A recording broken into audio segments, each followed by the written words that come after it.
The Wellness of a Child campaign is trying to get to the roots of violence against women. It's aimed at helping boys to grow into good men. The campaign has been launched by the Sonke Gender Justice together with other organizations. Let's discuss further with Thembelihle Madi, who is a junior trainer with Sonke Gender Justice, and she joins us in the studio this evening. Thank you so much for your time. After a very, very hectic week across South Africa, we do appreciate it, Thembelihle. The wellness of a child, just based on some of the information I was given on this, what really struck me is that this very much focuses on the boy child or the young man, which I feel like is something that is vastly missing in so many of these types of programs across the country. When we speak about gender-based violence, often the instruction is about focusing on telling a girl child or a young woman to be careful about what they wear, to not walk somewhere after dark, and the list just goes on and on and on. Yeah. What about the young man or the boy child? What are they being taught about their role in society, how they should be relating to young women and to girls in relation to our ongoing struggle with gender-based violence? Talk to us about the work that went into putting this program, Wellness of a Child, together. Awesome. Thank you so much for having me on the show. So the program basically was an initiative from Gauteng Management Agency. So they approached us to say, listen, we've got a program that we want to do with young men and boys, and it's sort of a mentorship program. And so their concern was sort of around what is it that we are saying to the boy child, seeing this high suicide rates of men in the country, and seeing that a lot of messaging goes to the girl, like you've already mentioned. It's a lot about the girl child, and we don't have enough engagements with boys about issues that affect them.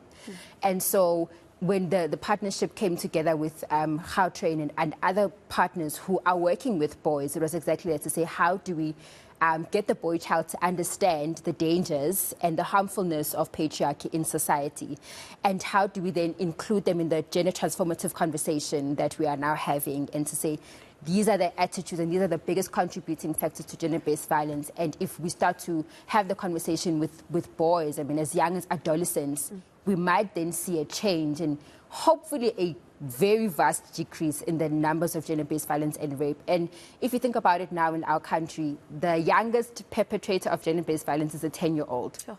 So what does that say about where we are as a country, and where the conversation has been so much focused on the girl and not so much on the boy child and what their contribution to the conversation is? And so in putting together the program, in Sonke's work, and the heart of Sonke's work is exactly focusing on saying, let's include men and boys into the conversation, because they are not unaffected by these issues, right?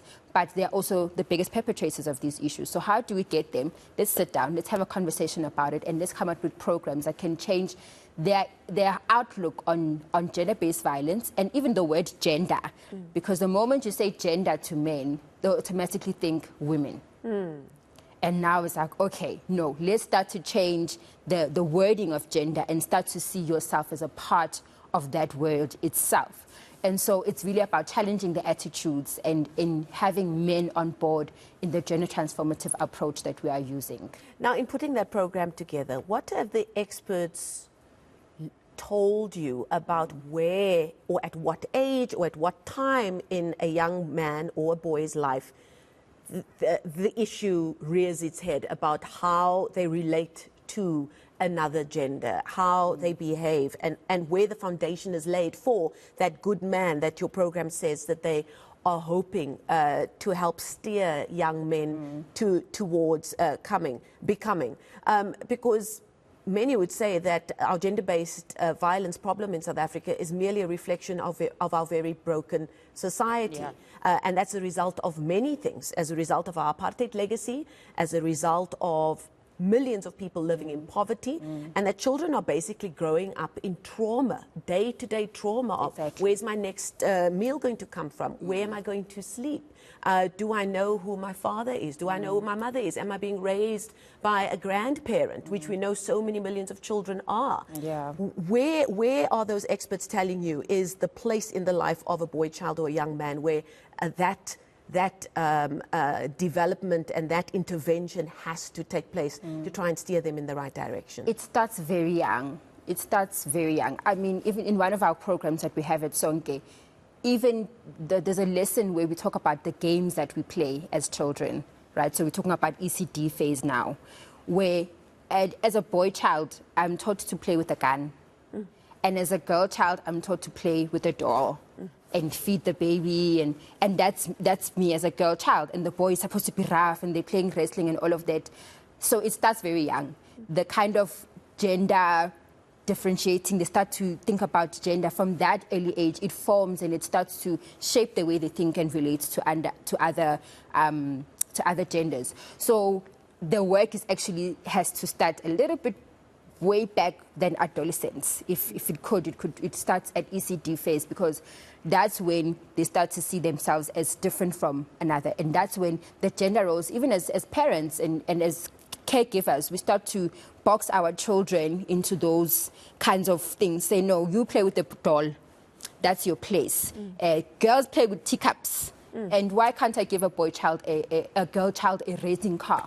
Why can't I drive? And so the whole thing about our work is to remove those gender stereotypes and to almost merge the gender box, that what I can do as a young man, a young girl can also do. And so that is just the heart of it, to say, listen, let's try to change our young people's perspective on what gender is and what our gender roles in society are. And so it's saying, let's have everybody, and parents included as well, because some of like you're saying, the trauma of growing up without a father. And I'm looking at other men who are not necessarily the best role models in society, and I'm looking up to them. And with so much rape and the taverns and all of this toxic stuff that's surrounding them, and the toxic masculinities, that's where we are. How do we remove those attitudes and say to the young boy that, listen, these are not the best, this is not the best way to move about relationships with others. And so having them be a part of the household chores.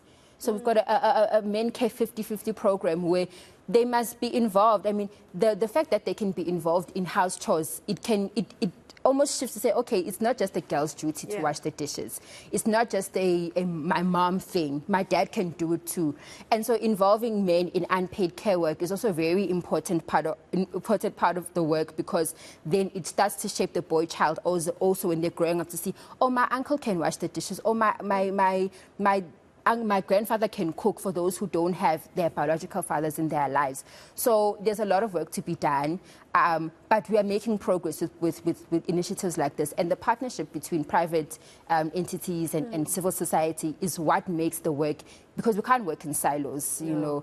We need to work collaboratively, and this is what is going to push the work forward. And so we need to all start changing the wording of gender and our outlook on gender to including men and boys, because they are not unaffected. Just very quickly, because unfortunately we have run out of time. The Wellness of a Child campaign, what is the format of these workshops or of this campaign going to be? Because I also get the sense, you know, so many of our children just need a safe space. Yes. So many of their safe spaces have been taken away from them. Yes. What is the format of this campaign going to look like? And if people want to find out more, where can they do so? So the initiative is basically, the campaign is being run by Gautrain. Gautrain is really leading on this one. But the whole thing is that it's a mentorship. So some of the program will be a mentorship program, and Sonke will come in on the awareness and on the languaging and on messaging it right, and giving it to the people in a way that they can understand, because that is our work, to say, let's make it relatable to the ordinary citizen who doesn't really understand what gender is. I mean, when I go to the township in Soweto, when I start to say gender-based violence, I need to really break it down so that they can understand. That's true. And so the initiative basically, and the campaign is basically to adopt young men in the community and mentor them, you know, and gain their trust. Gain their trust, but also engage them, you know, because we also want to have young men and boys engaging meaningfully in issues that affect them. We want to have meaningful youth participation. We just came out from Youth Month, so we don't want to just, you know, but we want them to have meaningful conversations. So when they have those sittings with men and boys, that they can be meaningful and boys can engage in issues that affect them. Okay, we need to leave it there. I'm assuming that if people want to find out more, they can just find Sonke Gender Justice on various social media platforms, and the information will be there as well. And of course, your partners being the Gauteng Management Agency as well, and the Character Company. I'm sure all of them will have information on Wellness of a Child campaign, and wish you everything of the best with that work.